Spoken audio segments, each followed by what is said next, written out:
PMC ध्यान नेपाल के इस ग्रुप मंच पर आप सभी महानुभावों का हृदय से बहुत बहुत स्वागत करती हूँ।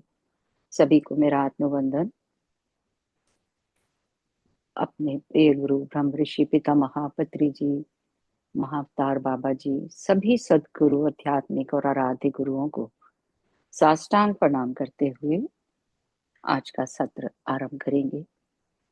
एक बार हम सभी लोग गुरु के चरणों में वंदना करते हैं।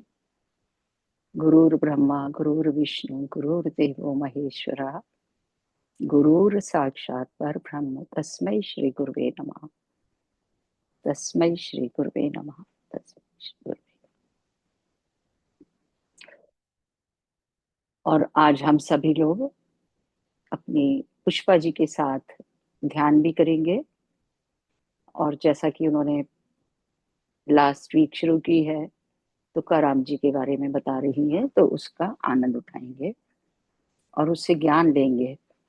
तो पुष्पा जी, पुष्पा जी अनम्यूट कर लें।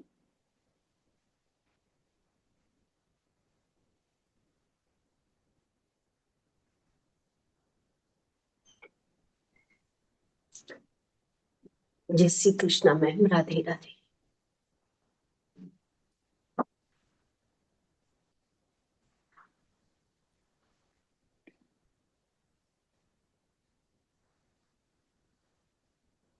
शुरू करना है मैम? शुरू जी करें? पुष्पा जी शुरू करिए। ओके, आवाज आ रही है ना मेरी? आ रही है आपकी आवाज। ओके।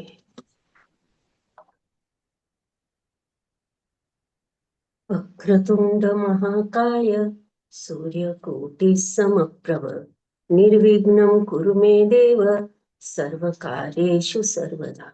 या कुन्देतु शारहारधवला या शुभ्रवस्त्रावृता या वीणावरदण्डमण्डितकरा या श्वेतपद्मासना या ब्रह्माच्युतशङ्करं प्रभुर्देवे सदा वन्दिता सा मा पातु सरस्वती भगवती निशेषजाड्यापहा।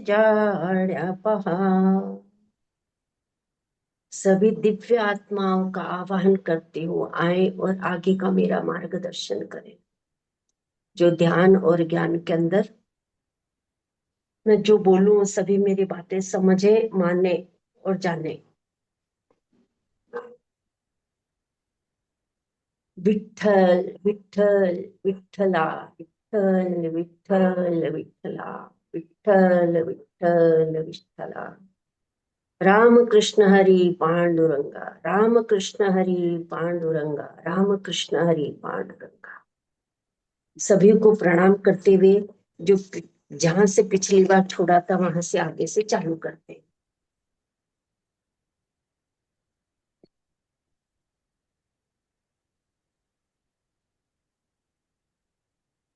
ब्राह्मणों को बहुत अभिमान था इस चीज का, उनको गुस्सा भी आता था कि हमारा बाजार बंद नहीं हो जाए। तुकाराम जी के अभंग वाणी सुनने के लिए सब एक साथ में बैठ करके भजन सुनते थे, वाणी सुनते थे तुकाराम महाराज के। तो उनमें से एक रामेश्वरम भट्ट वेदों और शास्त्रों का महान विद्वान थे, लेकिन उन्होंने अपने ज्ञान का बहुत अभिमान था। उन्होंने तुकाराम को शास्त्रार्थ के लिए चुनौती दी। उन्हें लगा कि वे अपने ज्ञान के बल पर तुकाराम को आसानी से हरा देंगे और लोगों के सामने उन्हें झूठा साबित कर देंगे। लेकिन जब शास्त्रार्थ हुआ तो परिणाम उनकी सोच से बिल्कुल विपरीत निकला। तुकाराम ने शास्त्रों का श्लोक नहीं सुनाया, नहीं उनको ज्ञान था, बस उन्होंने अपने अनुभव की बातें की। उन्होंने भक्ति के इतने सरल और सीधे तरीके से समझाया कि रामेश्वर भट्ट के पास उनके सवालों का कोई जवाब नहीं था। तुकाराम की भक्ति की सच्चाई और उनके तर्कों के सामने रामेश्वर भट्ट का सारा ज्ञान फीका पड़ गया। अपनी हार से रामेश्वर भट्ट को और भी ज्यादा परेशान हो गए। उन्होंने गांव के बाकी ब्राह्मणों को इकट्ठा किया और तुकाराम पर दबाव बनाना शुरू किया। उन्होंने किया कि तुम्हें अभंग लिखने का कोई अधिकार नहीं है, यह धर्म के विरुद्ध है, तुमने जो लिखा है वह सब पाप है, अब तुम अपना भला चाहते हो तो अपनी इन सारी अभंगों की गाथाओं को इंद्रायणी में बहा दो, नहीं तो तुम्हें गांव से निकाल दिया जाएगा। यह सुनकर तुकाराम के पैरों तले जमीन खिसक खिसक गई थी। उनके अभंग तो उनकी जिंदगी भर की कमाई थी, उनके विठल से उनके संवाद थे। उन्होंने नदी में फेंकने का विचार ही उनके मन में असहनीय हो गया था मास्टर्स। तुकाराम ने बहुत मिन्नतें की लेकिन लोगों के मन नहीं माने। आखिरकार भारी मन से तुकाराम ने अपनी सारी अभंग गाथाएं एक पोशाक में लपेटकर इंद्रायणी के नदी के घाट पर ले जानी हुई। उन्होंने अपने आंखों से आंसू लिए अपने विठ्ठल को याद करते हुए उन गाथाओं को नदी की तेज धारा में प्रवाहित कर दिया। यह उनके जीवन की सबसे मुख्य परीक्षा थी।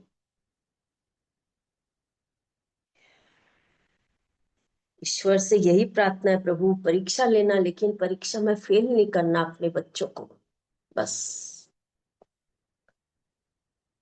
उनकी पूरी साधना, उनकी पूरी भक्ति आज नदी में बह रही थी। उसके बाद तुकाराम ने अन्न और जल त्याग दिया और नदी के किनारे एक पत्थर पर बैठकर आमरण अनासन पर बैठ गए। उन्होंने प्रण लिया कि जब तक उनका विठ्ठल उनके अभंग वापस नहीं लौटाएगा तब तक यहीं बैठे रहेंगे, भले ही उनके प्राण क्यों न चले जाए। दिन बीतते गए, रातें बीतती गई, तुकाराम कुछ भी खाए पिए बिना बस अपने विठ्ठल का नाम जपते रहे। उनका शरीर कमजोर होने लगा लेकिन उनकी आस्था और भी मजबूत होती जा रही थी।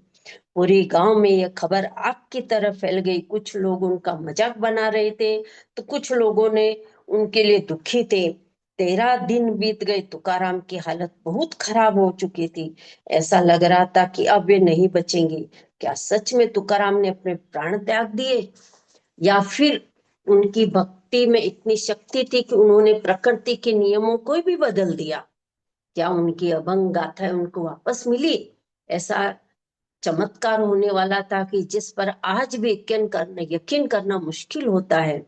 इस चमत्कार की कहानी जानने के लिए आपको आगे का अध्याय का इंतजार करना होगा। आगे का अध्याय चैप्टर नंबर 4, इंद्रायणी नदी का चमत्कार, जब भक्ति की शक्ति में प्रकृति को भी झुका दिया।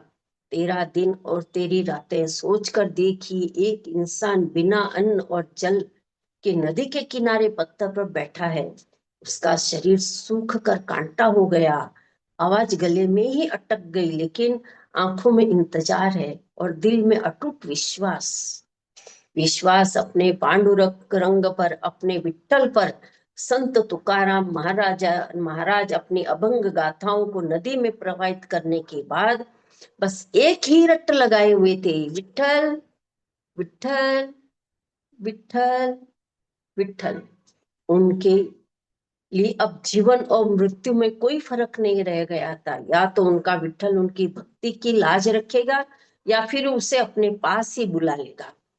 पूरे देहू गांव में इस घटना का गवाह पूरा देहू गांव इस घटना का गवाह बन गया था। जो लोग उनसे नफरत करते थे वे भी अपने मन ही मन इस निश्चय को देखकर हैरान थे।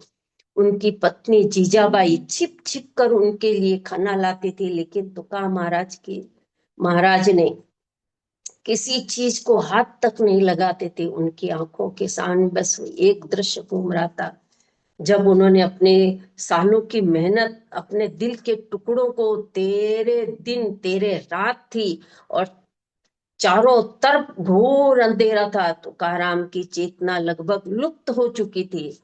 तभी एक अद्भुत घटना घटी। कहते हैं कि स्वयं भगवान विठ्ठल एक छोटे बालक के रूप में, छोटे बालक का रूप धारण करके आए। उन्होंने तुकाराम को अपनी गोदी में बैठाया, उन्हें प्यार से सहलाया और कहा, तुको उठो, तुम्हारी भक्ति सफल हुई, तुम्हारी अभंग गाथाएं पूरी तरह से सुरक्षित है, जाओ और देखो नदी में। नदी उन्हें वापस लौटा रही है। यह आवाज सुनते ही तुकाराम के शरीर में जैसे बिजली सी दौड़ गई। उन्होंने अपनी आंखें खोली लेकिन वहां कोई नहीं दिखा, पर उन्हें विश्वास हो गया कि यह उनके विठ्ठल की आवाज थी। उसी समय गांव के कुछ लोगों ने एक अविश्वनीय दृश्य देखा। उन्होंने देखा कि इंद्रायणी नदी के सतह पर कुछ तैर रहा है। जब उन्होंने उनके पास जाकर देखा तो आंखें फटी की फटी रह गई। वह संत तुकाराम की वही अभंग गाथाएं जिन्हें 13 दिन पहले डुबो दिया था। और चमत्कार यह था कि 13 दिन तक पानी में रहने के बावजूद वह बिल्कुल सूखी की सूखी थी। बिल्कुल पानी का एक बूंद उसमें नहीं लगा हुआ था। उन पर पानी के एक बूंद का भी असर नहीं हुआ था। यह खबर पूरे गांव में आग की तरह फैल गई। लोग अपने अपने घरों से निकलकर नदी की तरफ दौड़ने लगे। जिसने भी यह नजारा देखा वह हैरान रह गया, हैरान रह गया।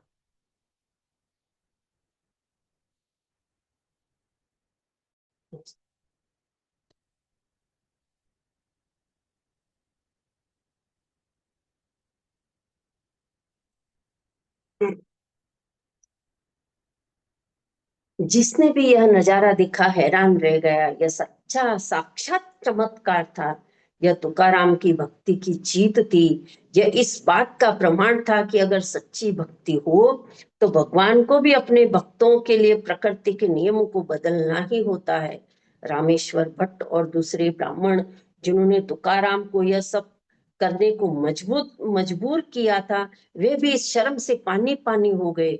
उन्होंने अपनी गलती का एहसास हुआ और वे दौड़े दौड़े आए तुकाराम के चरणों में गिर गए। उन्होंने अपनी करनी के लिए माफी मांगी। और रामेश्वर भट्ट ने तो तुकाराम को अपना गुरु ही मान लिया और जीवन भर उनकी सेवा करने का प्रण किया। इस एक घटना से तुकाराम महाराज को एक साधारण भक्त से एक सिद्ध संत के रूप में स्थापित कर दिया। अब किसी को भी उनकी शक्ति पर संदेह नहीं रह गया था। जो लोग कल तक उनसे नफरत करते थे, आज वो उनके पैरों की धूल को अपने माथे पर लगा रहे थे। इस चमत्कार के बाद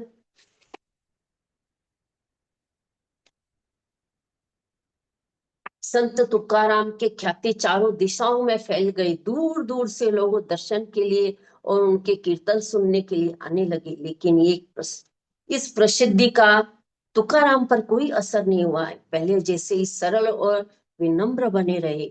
वे अपने जीवन उसी तरह से जीते रहे, कीर्तन करते, अभंग लिखते और लोगों को भक्ति का मार्ग दिखाते। उन्होंने कभी किसी के साथ कोई भेदभाव नहीं किया। उनकी नजर में सब बराबर थे। वह कहते थे कि वह कहते रजले ते जे का रंजले गाजले त्यानी पण तो आपुले तोची साधू ओळखावा।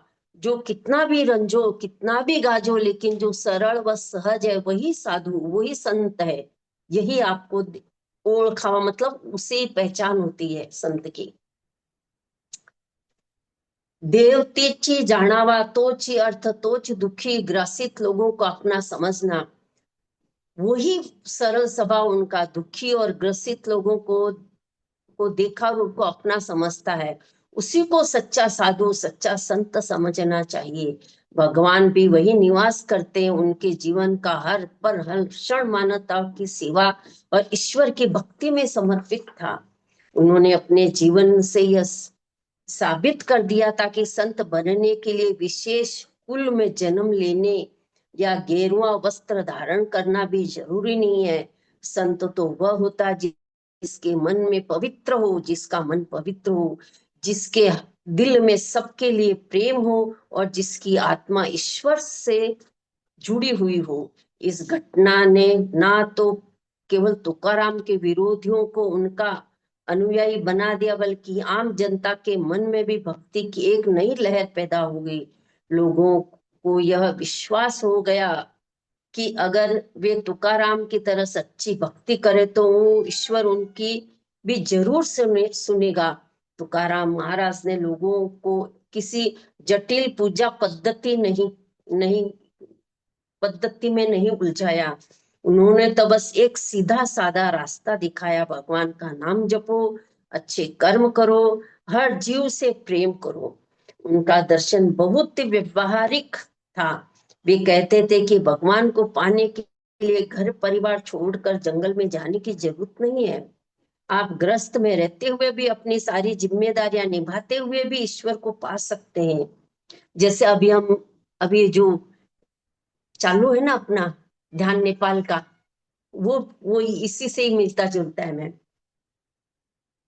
भगवान को पाने के लिए घर परिवार छोड़कर जाने की जरूरत नहीं है। अपने गृहस्थी में रहते हुए भी अपनी सारी जिम्मेदारियां निभाते हुए भी ईश्वर को पा सकते हैं। बस जरूरत है अपने मन को संसार की मोह माया से हटाकर ईश्वर में लगाने की है। लेकिन क्या आप जानते हैं कि संत तुकाराम की ख्याति सिर्फ आम जनता तक ही सीमित नहीं थी। उनकी भक्ति की गूंज उस समय के सबसे बड़े शक्तिशाली शासक मराठा साम्राज्य के संस्थापक छत्रपति श्री शिवाजी महाराज के कानों तक पहुंची।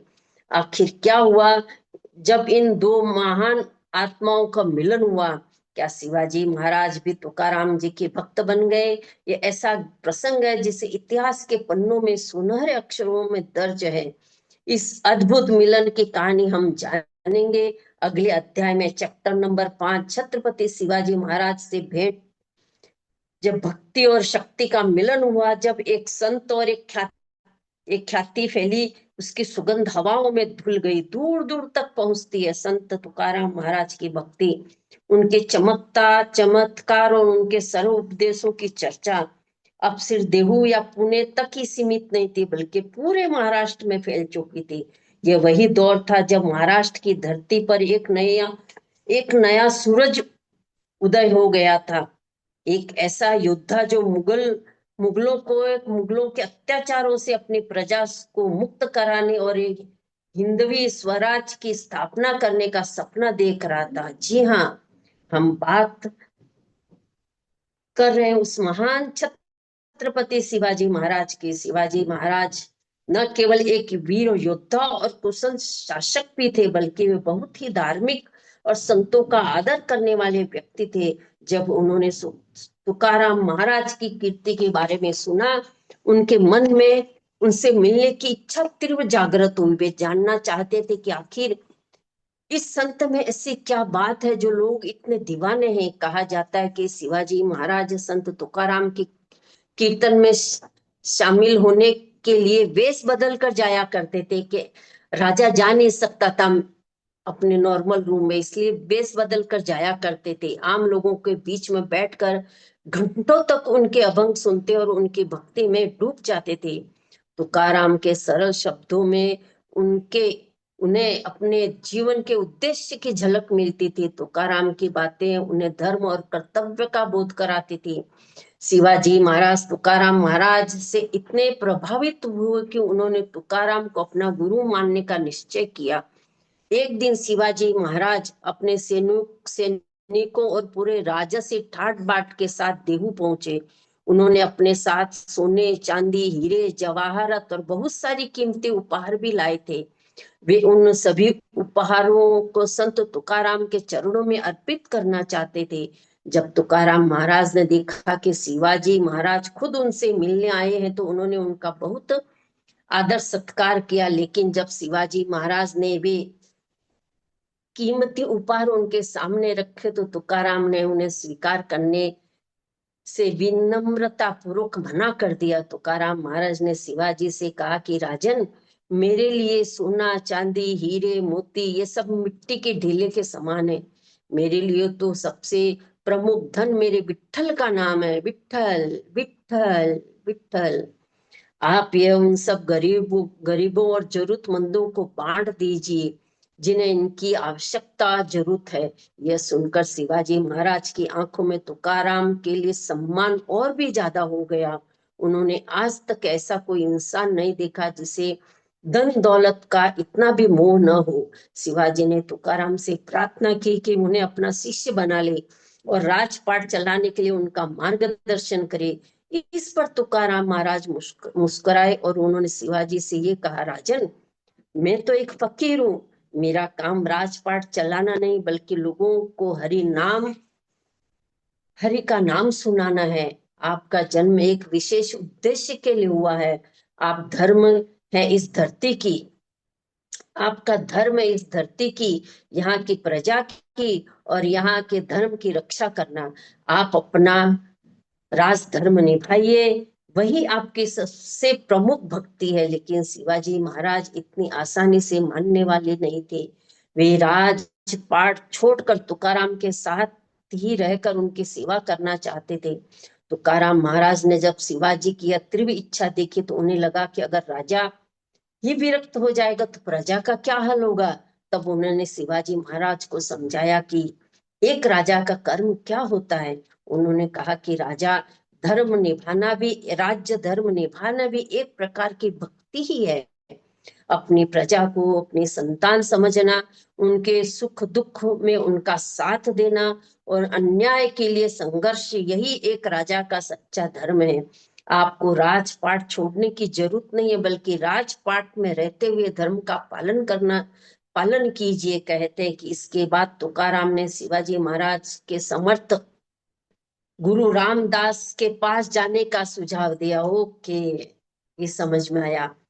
समर्थ रामदास जी बाद में बने उनके गुरु, पहले तुकाराम महाराज मिले थे शिवाजी महाराज को के, और उन्होंने प्रेरित किया था शिवाजी महाराज को क्या गुरु, आपके गुरु तुकाराम महाराज है, उनके पास आप जाइए, उनसे सुझाव लीजिए।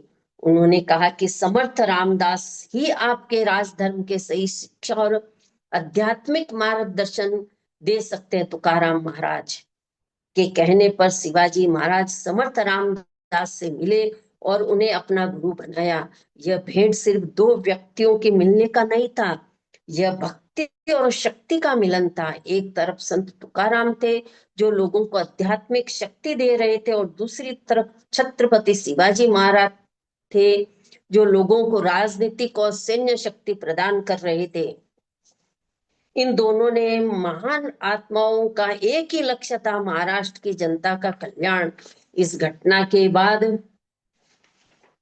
तुकाराम और शिवाजी महाराज का रिश्ता और भी गहरा हो गया। शिवाजी महाराज अवसर तुकाराम से सलाह लेने आते थे और तुकाराम भी उन्हें हमेशा सही मार्ग दिखाते थे। लेकिन जैसा कि आप जानते हैं, शिवाजी महाराज के दुश्मन हर जगह थे। जब उनके दुश्मनों तो पता चला कि शिवाजी महाराज संत तुकाराम से मिलने जाते हैं, तो उन्होंने एक बहुत ही भयानक साजिश रची। उन्होंने सोचा कि अगर हम तुकाराम को ही पकड़ ले तो शिवाजी महाराज खुद ब खुद हमारे जाल में फंस जाएंगे। आखिर क्या थी वह साजिश? क्या वे लोग अपनी घिनौनी चाल में कामयाब हो पाए? क्या उन्होंने संत तुकाराम को कोई नुकसान पहुंचाया? यह एक ऐसा प्रसंग जो आपको दिल की धड़कने बढ़ा देगा और आपको सोचने पर मजबूर कर देगा कि भक्ति में आके कितनी ताकत होती है। चलिए जानते हैं अगले अध्याय में। चैप्टर नंबर 6, तुकाराम की जीवनी की अग्नि।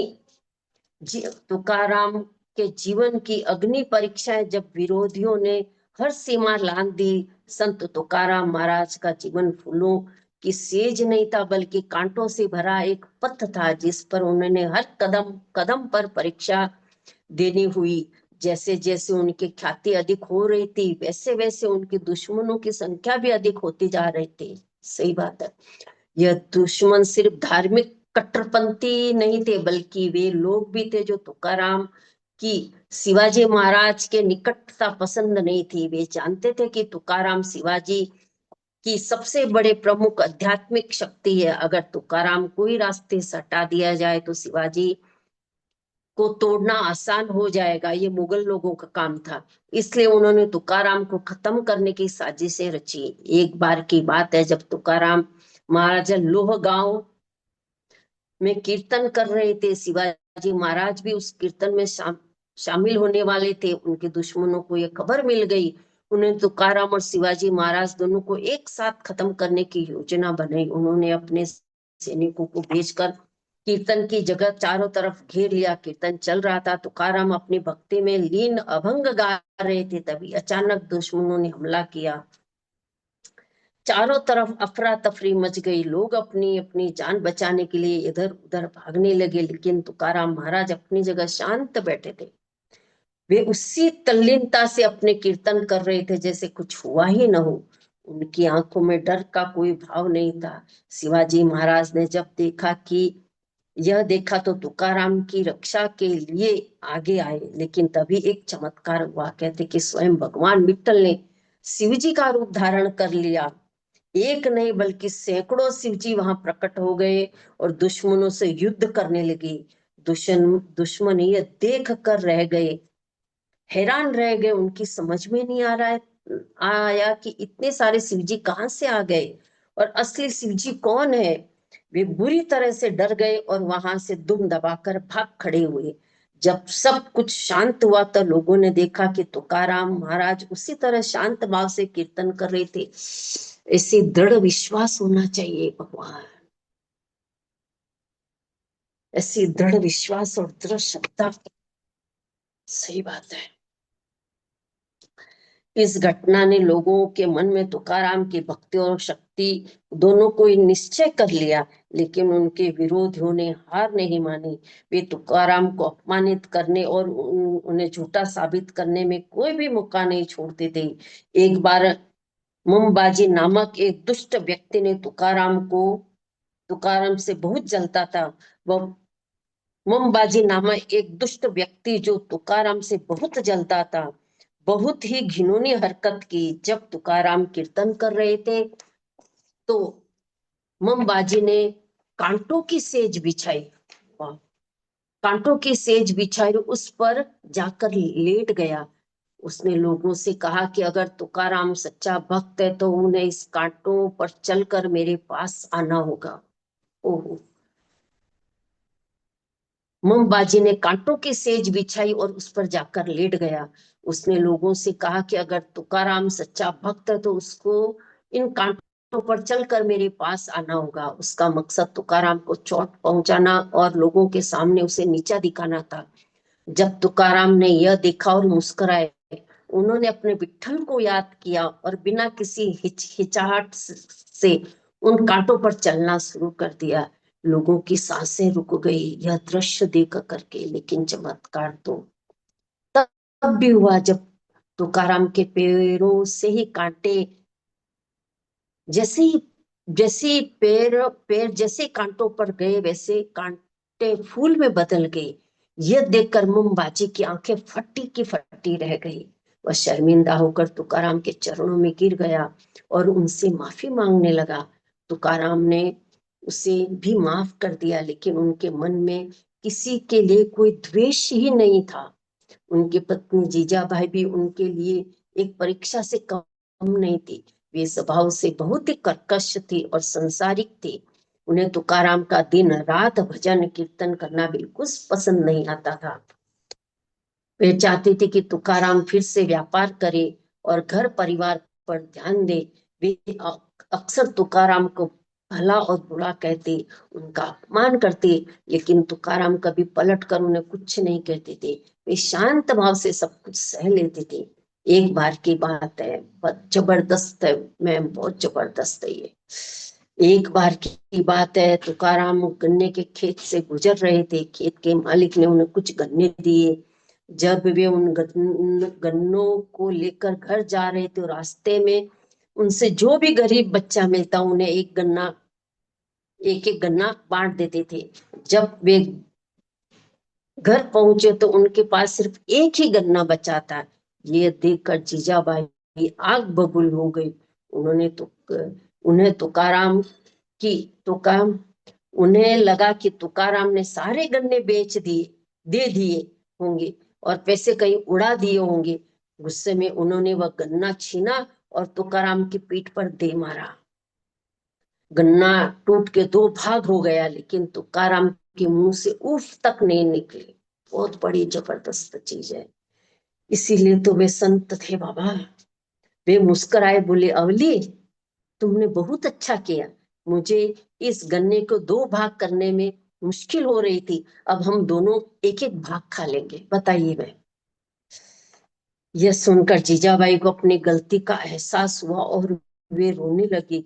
इन सभी घटनाओं से पता चलता है कि तुकाराम का जीवन जितना संघर्षपूर्ण था, उन्हें न केवल बाहर के लोगों का विरोध सहना सहना हुआ, बल्कि अपने घर में भी अपेक्षा और अपमान का सामना करना हुआ। लेकिन कोई भी परीक्षा, कोई भी कठिनाई उन्हें उनके भक्ति के मार्ग में टिका न सकी। वे सोने की तरह थे जो आग में तप कर और भी ज्यादा कुंदन बन जाता था। उनकी सहिष्णुता, उनका धैर्य और उनकी क्षमा करने की शक्ति असाधारण थी। उन्होंने अपने जीवन से यह सिखाया कि सच्चा संत वही जो मान अपमान सुख दुख हर परिस्थिति में समान भाव से रहता है। लेकिन अब उनकी जीवन यात्रा अपने अंतिम छोर पर जा रही थी। एक ऐसा छोर जिसके बारे में सुनकर आज भी लोग आश्चर्यचकित हो जाते हैं। उनकी मृत्यु नहीं हुई थी, बल्कि कुछ ऐसा हुआ था जिसे इतिहास सदैव सदेह वैकुंठ गमन के नाम से जाना जाता है। मतलब शरीर के साथ ही वैकुंठ को गए वो, विमान पर बैठ करके। सदेह वैकुंठ गमन के नाम से जाना जाता। आखिर क्या है यह रहस्य, क्या है सच में संत तुकाराम सशरीर स्वर्ग को चले गए? इस रहस्य से पर्दा उठेगा हमारे अगले अध्याय में, जो इस ऑडियो उठेगा, चैप्टर नंबर 7, सदेव वैकुंठ गमन का। क्या तुकाराम सशरीर स्वर्ग को गए थे? यह महान आत्मा के संत महाराज तुकाराम महाराज की आभास हो गया था कि उन्हें इस धरती पर रहने का समय पूरा हो गया है। उन्होंने अपने जीवन का जो उद्देश्य था उसे पूरा कर लिया था। उन्होंने भक्ति और प्रेम का जो संदेश देना था वह दे दिया था। अब उनके अपने प्रिय पांडुरंग से मिलने का समय आ गया था। लेकिन उनकी इस दुनिया से विदाई किसी साधारण इंसान की तरह नहीं हुई। यह एक अलौकिक और रहस्यमय घटना थी जिस पर आज भी विश्वास करना मुश्किल होता है। इतिहास में इस घटना में सदे गमन के नाम से जाना जाता है, यानी सशरीर स्वर्ग को और परस्थान करना। यह घटना फागुन महीने के कृष्ण पक्ष की द्वितीय द्वितीय की घटी, जिससे आज हम सब तुकाराम बीज के नाम से जानते हैं। उस दिन संत तुकाराम ने सुबह सुबह इंद्रायणी नदी में स्नान किया। वे बहुत ही प्रसन्न और शांत दिख रहे थे। उन्होंने अपने सभी परिवार वालों और गांव वालों को इकट्ठा किया। उन्होंने अपनी पत्नी जीजाबाई से माफी मांगी और कहा कि उन्होंने उन्होंने उन्हें जीवन में बहुत कष्ट दिए। उन्होंने सभी लोगों को अपना अंतिम उपदेश दिया। उन्होंने कहा कि मैं अब अपने धाम वैकुंठ जा रहा हूँ, मेरे पांडुरंग का बुलावा आ गया है। तुम सब दुखी मत होना, हमेशा विठ्ठल का नाम जपते रहना, एक दूसरे से प्रेम करना और धर्म के मार्ग पर चलना। मैं हमेशा तुम सबके साथ रहूंगा। उनकी बातें सुनकर लोग रोने लगे। उन्हें विश्वास नहीं हो रहा था कि उनके प्रिय तुकोबा उन्हें छोड़कर जाने वाले हैं। लोगों ने उन्हें उनसे रुकने की बहुत प्रार्थना की, लेकिन तुकाराम ने कहा कि अब रुकना संभव नहीं है। इसके बाद जो हुआ वही चमत्कार से कम नहीं था। प्रत्यक्षदर्शी के अनुसार जब तुकाराम महाराज इंद्रायणी नदी के किनारे कीर्तन कर रहे थे तो अचानक आकाश से एक दिव्य विमान उतरा। उस विमान से दिव्य प्रकाश निकल रहा था और उनमें भगवान विष्णु के दूत बैठे थे। वह विमान धीरे धीरे नीचे आया और तुकाराम महाराज के सामने आकर रुक गया। तुकाराम महाराज मुस्कुराए, उन्होंने सबको हाथ जोड़ा, अंतिम प्रणाम किया और फिर विमान पर जाकर बैठ गए। देखते ही देखते वह विमान आकाश में ऊपर उठने लगा और फिर आंखों से ओझल हो गया। लोग सप्त होकर यह सब देख रहे थे। उनकी अपनी आंखों पर यकीन नहीं हो रहा था। उनके प्रिय संत, उनके तुकोबा उनकी आंखों के सामने ही सशरीर चले गए।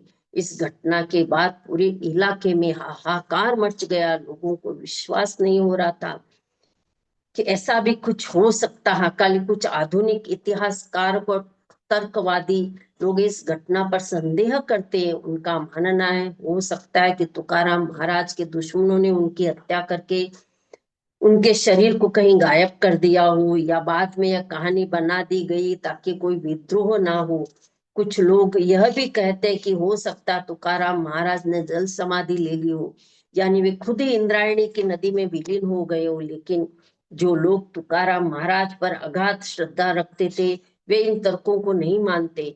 उनका मानना है कि जिनकी भक्ति में इतनी शक्ति थी वह निर्जीव अभंग गाथाओं में 13 दिन तक, गाथाओं को 13 दिन तक पानी में सुरक्षित रखा। पानी ने सुरक्षित रखा, इंद्रायणी नदी ने उसे सुरक्षित रखा।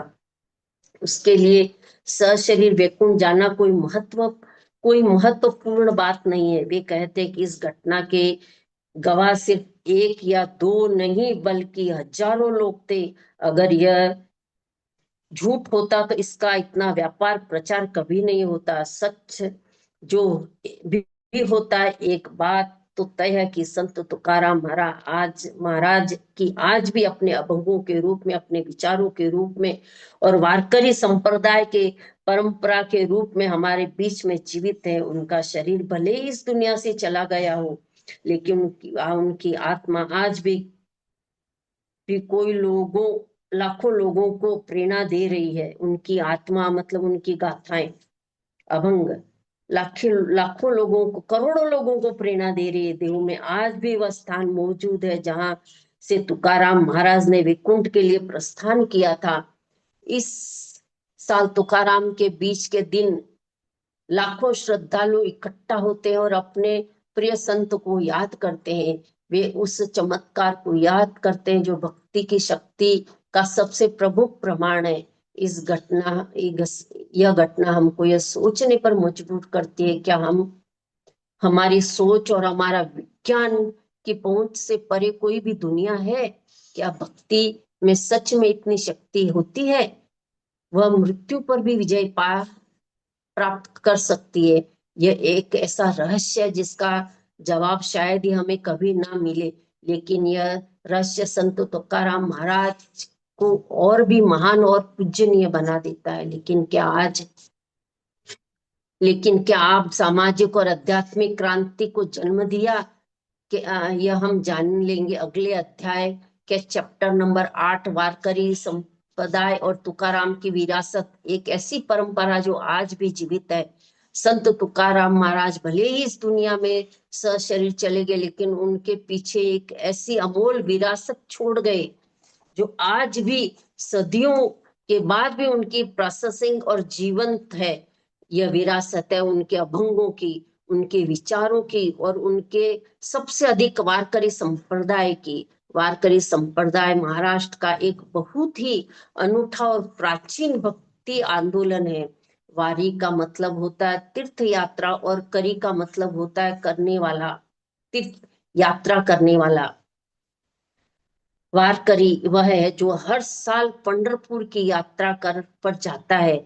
यह यात्रा आषाढ़ और कार्तिक महीने में होती है और इसमें लाखों लोग बिना किसी जाति पाति के भेदभाव एक साथ मिलकर देहू और आनंदी से पंढरपुर तक पैदल यात्रा करते हैं। इस यात्रा के दौरान मैम आज भी है, चालू है ये सब चीजें।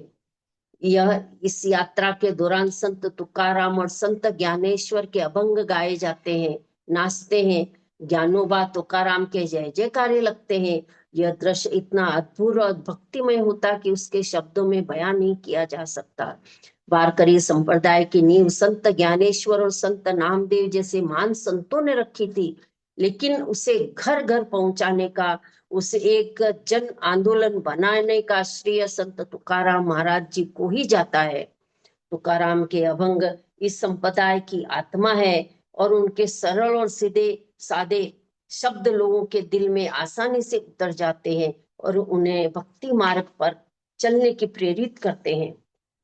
तुकाराम ने भक्ति को किसी मंदिर या मूर्ति तक सीमित नहीं रखा, बल्कि उसने उसे जीवन जीने की शैली में बना दिया। उन्होंने सिखाया कि भगवान हर जगह है, हर कण में है, इसलिए किसी से नफरत मत करो, किसी का बुरा मत बोलो, किसी का बुरा मत सोचो, हमेशा सादा जीवन और उच्च विचारों को रखो। यह वारकरी संप्रदाय का मूल सिद्धांत है। इस संप्रदाय में कोई आडंबर नहीं है, कोई कर्मकांड नहीं है, कोई पुरोहित नहीं है, यहाँ तक कि हर व्यक्ति सीधे अपने विठल से जुड़ा हुआ है। तुकाराम महाराज की विरासत सिर्फ वारकरी संप्रदाय तक ही सीमित नहीं है। उनके विचारों ने महाराष्ट्र के समाज पर बहुत गहरा और स्थायी छाप प्रभाव डाला है। उन्होंने जातिवाद और सामाजिक असमानता पर कड़ा प्रहार किया है। उन्होंने कहा कि कोई भी व्यक्ति जन्म से ऊंचा और नीचा नहीं होता, बल्कि अपने कर्मों से होता है। उनके इस संदेश ने दलित और पिछड़े समाज के लोगों को एक नई आवाज दी, एक नया आत्मविश्वास दिया। उन्होंने यह एहसास दिलाया कि वे समाज का एक बराबर का हिस्सा है और उन्हें भी सम्मान के साथ जीने का पूरा अधिकार है। यही कारण है कि डॉक्टर बाबा साहेब अम्बेडकर भी संत तुकाराम को अपना गुरु मानते थे।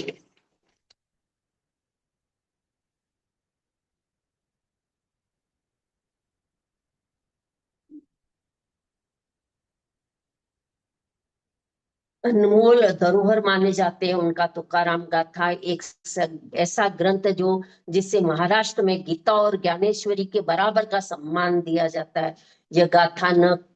यह गाथा न केवल एक भक्ति काव्य बल्कि एक जीवन जीने की एक पूरी कला सिखाती है। इसमें जीवन के हर पहलू, हर भावना, हर रिश्ते को छुआ गया है। संत तुकाराम की विरासत आज भी हमें यह सिखाती कि सच्ची आध्यात्मिकता क्या होती है। यह हमें सिखाती कि धर्म का मतलब लड़ना झगड़ना नहीं, बल्कि एक दूसरे से प्रेम करना है। यह हमें सिखाती कि ईश्वर को पाने के लिए हमें कहीं बाहर जाने की जरूरत नहीं है, वह तो हमारे अंदर ही मौजूद है, बस उसे पहचानने की जरूरत है।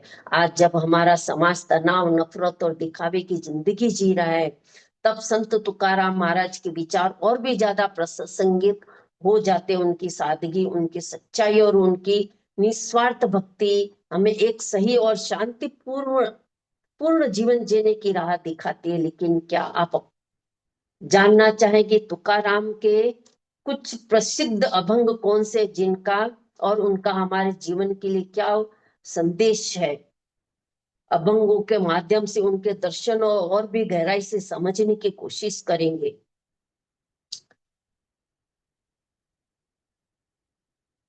उनका हर अभंग ज्ञान और भक्ति का एक अनमोल मोती है। इन अभंगों के उन्होंने एक पहलू को छुआ, ईश्वर से प्रेम, समाज की कुरीतियां, मन स्वभाव और एक सुखी और सार्थक जीवन जीने का सूत्र। इनके शब्द इतने सरल और शक्तिशाली हैं कि सीधे हमारे दिल में उतर जाते। आइए उनके कुछ प्रसिद्ध अभंगों के माध्यम से उनके दर्शन दर्शन के सार को समझने की कोशिश करते हैं।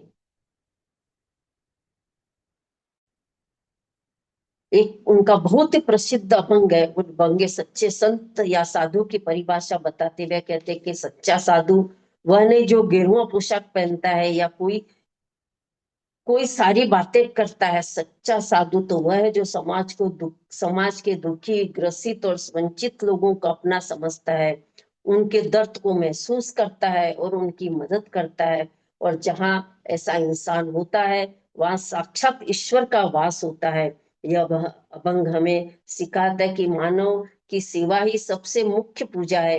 अगर आप सच में ईश्वर को पाना चाहते हैं तो जरूरतमंदों की मदद कीजिए, भूखों को खाना खिलाइए, हर जीव के प्रति मन में करुणा का भाव रखिए। क्या आपने अपने जीवन में इस सिद्धांत को अपनाते हैं? कमें अपनाते हैं। और उनका एक अभंग है जो हमें सिखाता है कि हमें दुनिया के मान, अपमान, निंदा, स्तुति से ऊपर उठना चाहिए। तुकाराम कहते हैं कि हमें शांत रहना चाहिए और जो कुछ भी हो रहा है उसे बस एक साक्षी भाव से देखना चाहिए। हमारे जीवन में अक्सर ऐसा होता है कि जब हमारी कोई तारीफ करता था हम खुश हो जाते हैं, और जब कोई हमारी बुराई करता था हम दुखी हो जाते हैं। पूरा जीवन दूसरों की राय के हिसाब से जीते हैं। लेकिन तुकाराम कहते हैं कि यह सब व्यर्थ है। सुख, दुख, मान, अपमान, यह सब तो आते जाते हैं। हमें इन सब से प्रभावित नहीं होना है। हमें बस अपना कर्म करना चाहिए और बाकी सब कुछ परम शक्ति पर छोड़ देना चाहिए। यह गीता के निष्काम कर्म के सिद्धांत जैसा ही है। यह हमें सिखाता कि हमें अपने मन को स्थिर रखना चाहिए और संभव से रहना, हर परिस्थिति में समभाव से रहना सीखना चाहिए। संत तुकाराम फैले पाखंड के प्रहार किए, वे उन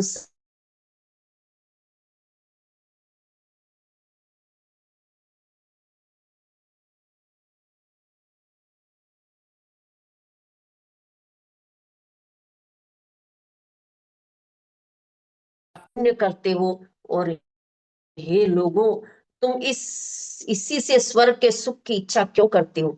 ये अभंग के माध्यम से वे हमें यह संदेश देते कि सिर्फ पूजा पाठ तीर्थ यात्रा करने से कुछ नहीं होगा।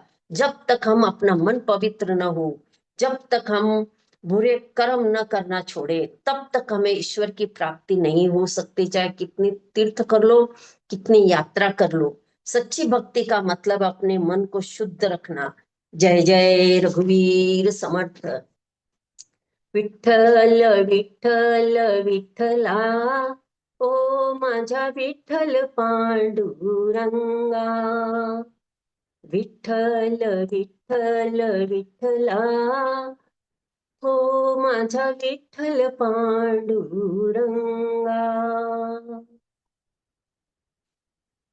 मैं ध्यान शुरू करती हूँ। मास्टर्स, आज तुकाराम महाराज की ऊर्जा आई हुई है, छत्रपति शिवाजी महाराज की भी ऊर्जा आई हुई है, समर्थ रामदास स्वामी की भी ऊर्जा आई हुई है। हम उनके साथ बैठ करके ध्यान कर रहे हैं। दिव्य संतों की दिव्य ऊर्जा आई हुई है अपने इस ध्यान नेपाल के अंदर। पूरी तरह सांसों के साथ एक हो जाए मास्टर्स। हर आती सांस, हर जाती सांस, पूरी तरह सांसों के साथ एक हो जाए। हर सांस से जुड़ना है।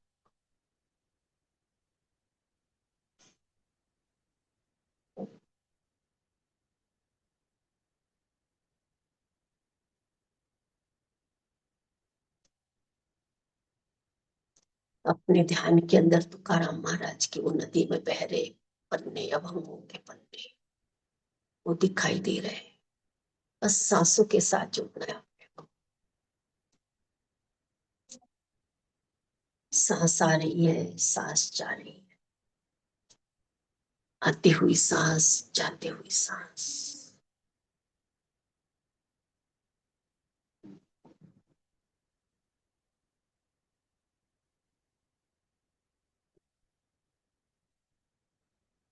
अपना शरीर ढीला छोड़ दे मास्टर्स।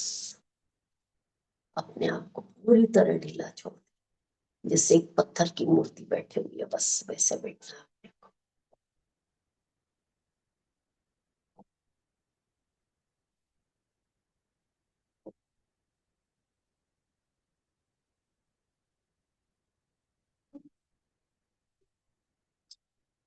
सांस आ रही है, सांस जा रही है,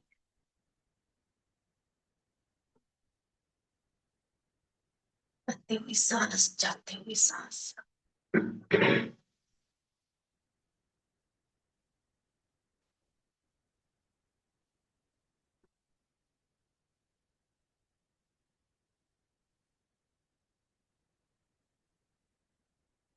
जैसे सूखा पत्ता हवा के साथ कैसे उड़ता है, वैसे अपने को सांसों के साथ जुड़े रहना है।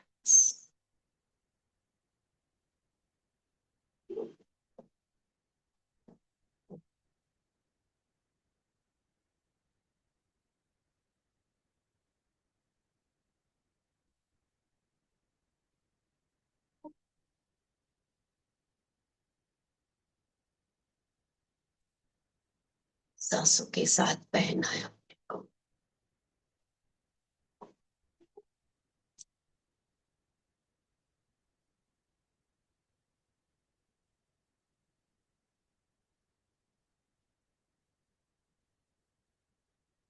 जैसे नदी समुद्र में मिलने के लिए बहती है, चाहे कुछ भी हो जाए अपना बहना नहीं छोड़ती है, वैसे अपने को सांसों के साथ बहना मास्टर्स।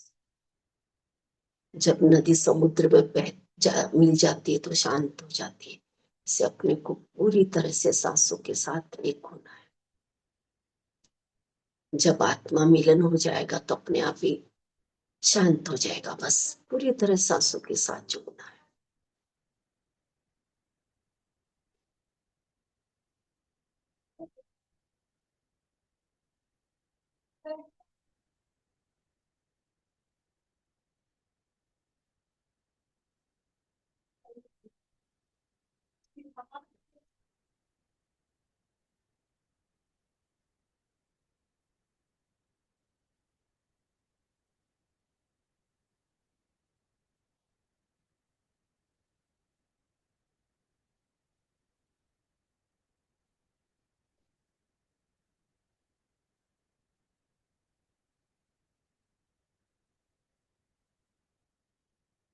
सांस आ रही है, सांस जा रही, आती हुई सांस, जाती हुई सांस।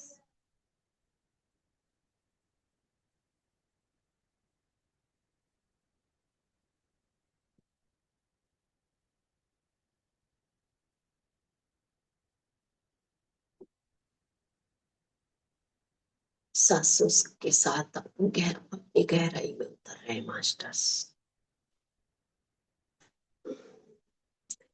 पूरी तरह सांसों के साथ गहराई में उतर जाए अपने अंदर।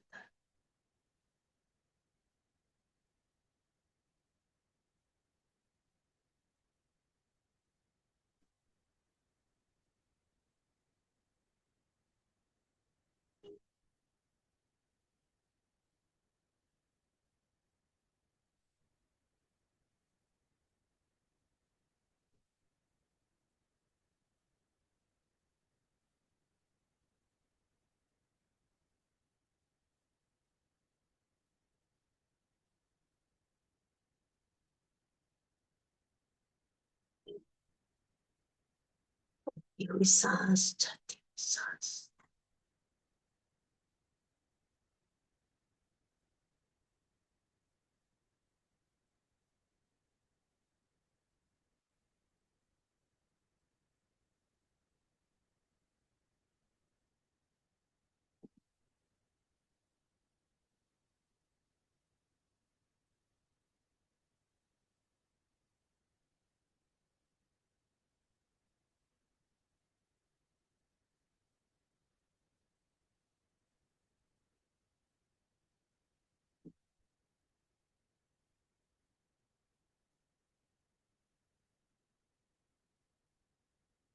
सांस आ रही है, सांस जा रही। सांस अंदर जा रही तो दिव्य ऊर्जाएं, दिव्य चेतना अपने रूम रूम में जाकर के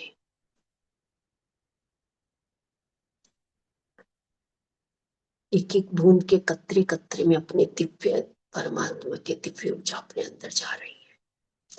सांस बाहर निकल रही है तो अपना शरीर पूरी तरह से हल्का हो चुका है।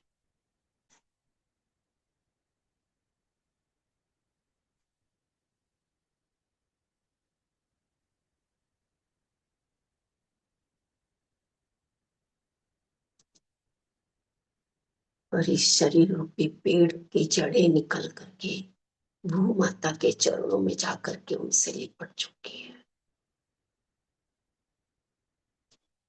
भू माता, हमारा अगला मार्गदर्शन करो जिससे हम ध्यान में आगे आगे बढ़े।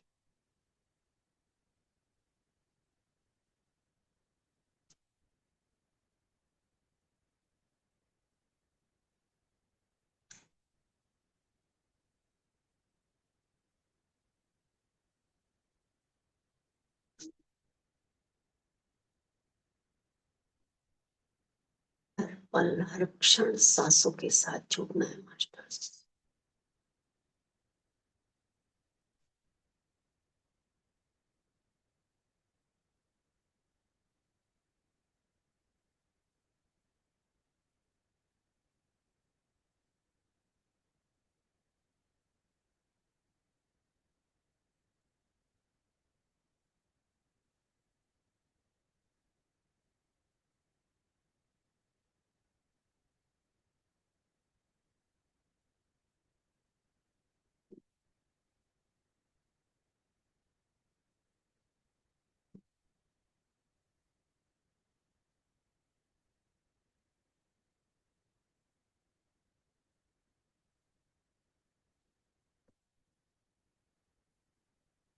जैसे जैसे सांसें अंदर जा रही है, दिव्य ऊर्जाएं अंदर जा रही है, वैसे वैसे अपने अंदर प्रेम और प्रकाश फैलता जा रहा है।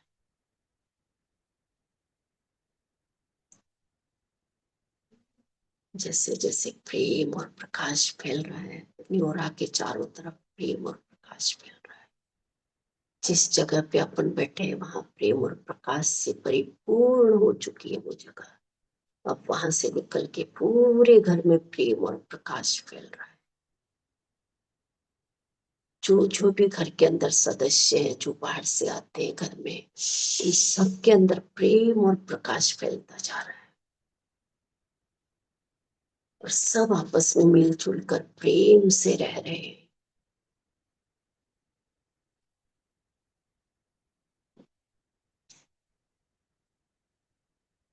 एक दूसरे का ख्याल रख रहे हैं, घर के सभी सदस्य एक दूसरे के साथ प्रेम से रह रहे हैं।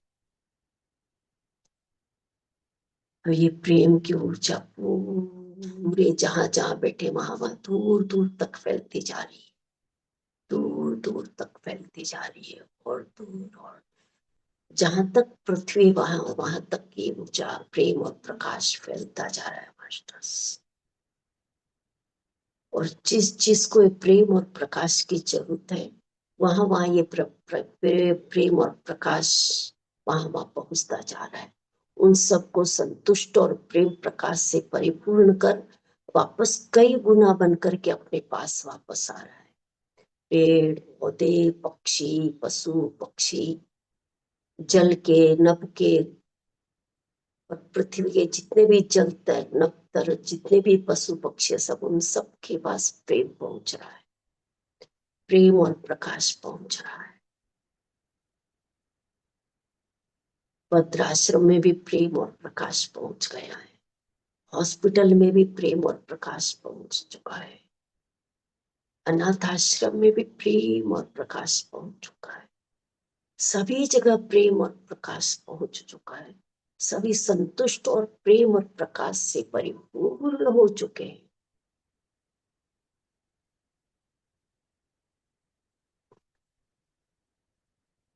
प्रेम और प्रकाश से परिपूर्ण हो चुके हैं और वापस कई गुना बन करके अपने इस ध्यान नेपाल के अंदर आ चुका है वापस। जो ध्यान नेपाल में ध्यान कर रहा, उनके पास अपनी अपनी ऊर्जा कई गुना बन करके प्रेम और प्रकाश उनके पास आ चुका है, हमारे पास आ चुका है। पूरी तरह सांसों के साथ एक हो जाइए मास्टर्स।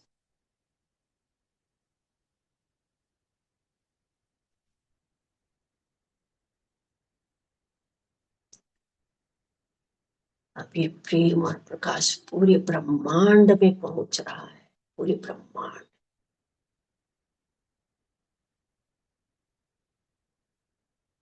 ब्रह्मांड हमसे अलग नहीं है और हम ब्रह्मांड से अलग नहीं, सब एक हो चुके हैं, प्रेम और प्रकाश से परिपूर्ण हो चुके हैं आप।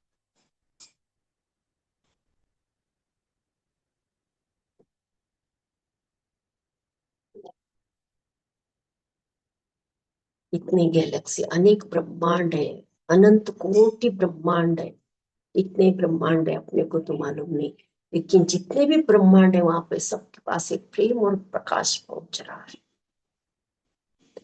ध्यान नेपाल के, ध्यान नेपाल से भी जो ऊर्जा निकल रही है, प्रेम प्रकाश निकल रहा है, पूरे ब्रह्मांड में पहुंच रहा है, पहुंच रहा है।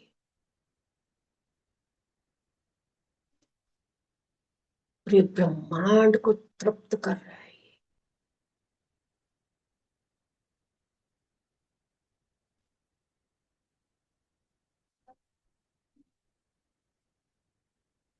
हम अनुभव कर रहे हैं कि ब्रह्मांड हमसे अलग नहीं है।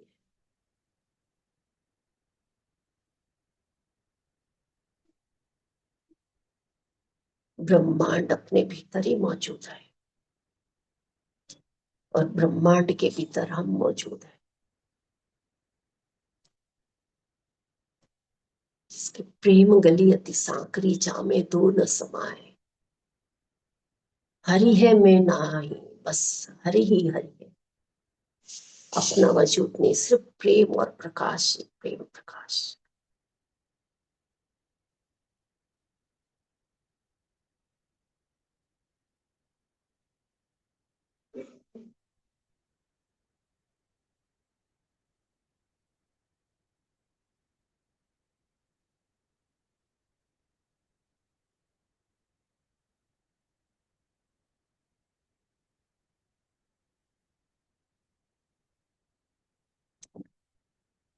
ये ब्रह्मांड में प्रेम और प्रकाश से परिपूर्ण हो चुका है। वापस कई हजारों गुना बन करके ये अपने पास वापस आ रहा है, प्रेम और प्रकाश वापस हमारे तक पहुंच चुका, हमारे अंदर समाहित हो चुका ये प्रेम और प्रकाश।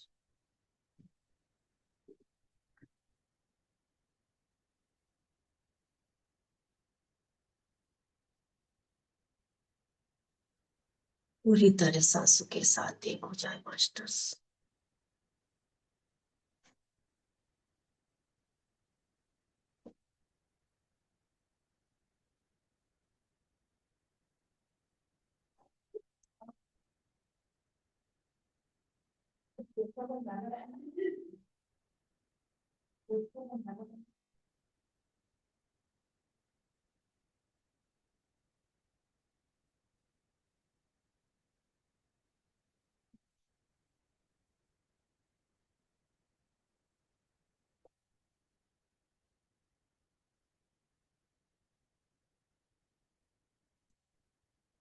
मास्टर सब अपन अपने उच्च स्वर को छोड़ करके बाकी ये और आपने पूरी तरह से सील करने, उच्च स्वर को छोड़ करके बाकी सबके लिए मेरी ओर पूर्ण रूप से seal seal seal, lock lock lock है।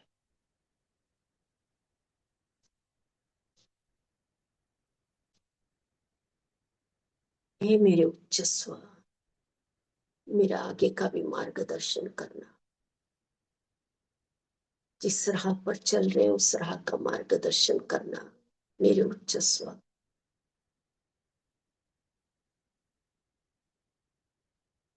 मैं आपको जान सकूं, समझ सकूं, आपकी भाषा में समझ सकूं, मुझे इतना ज्ञान देना,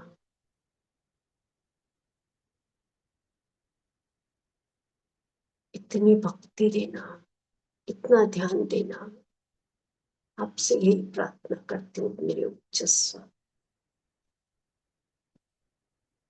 बस मास्टर सब धीरे धीरे अपने को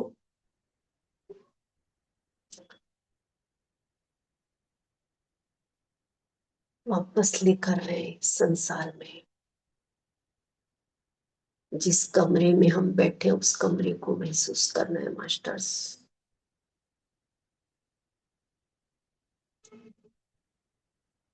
जिस जगह पे अपन बैठे उस जगह को महसूस करना है, उस आसन का धन्यवाद करना है, शुक्रिया करना है, धन्यवाद करना है। जो भी मास्टर, जो भी दिव्य आत्माएं यहाँ पे आई है उनका भी धन्यवाद करना है। महाअवतार बाबा जी का भी धन्यवाद, पितामह पत्री जी का धन्यवाद, बहुत बहुत धन्यवाद। जो आज ज्ञान, ध्यान और भक्ति के लिए मेरा मार्गदर्शन किया आप सभी ने, इसके लिए सभी का धन्यवाद है। शुक्रिया शुक्रिया शुक्रिया। मास्टर्स हाथ पांव की उंगलियों को हिलाए, हथेली को आपस में रगड़ करके आंखों पर रखे मास्टर्स।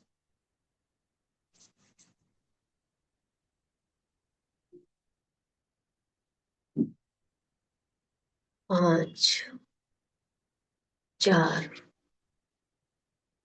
3 2 1 शून्य। अब धीरे धीरे हथेली के अंदर ही आंखें खोले और हथेली में जो ऊर्जा अपने सिर पर रखे पूरे शरीर पर घुमाए। इस शरीर का भी धन्यवाद करना।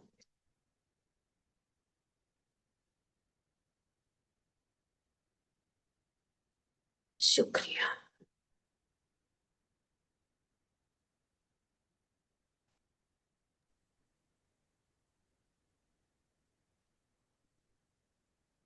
सभी का बहुत बहुत धन्यवाद है। थैंक यू पुष्पा जी, बहुत सुंदर। थैंक यू पुष्पा जी, बहुत सुंदर ध्यान, बहुत सुंदर तुकाराम की कहानी, थैंक स्टोरी यू सो बहुत मच, सुंदर, थैंक यू। बहुत सुंदर, बहुत सुंदर। Thank you thank Pushpa ji, thank बहुत अच्छा। पुष्पा जी, बहुत धन्यवाद धन्यवाद।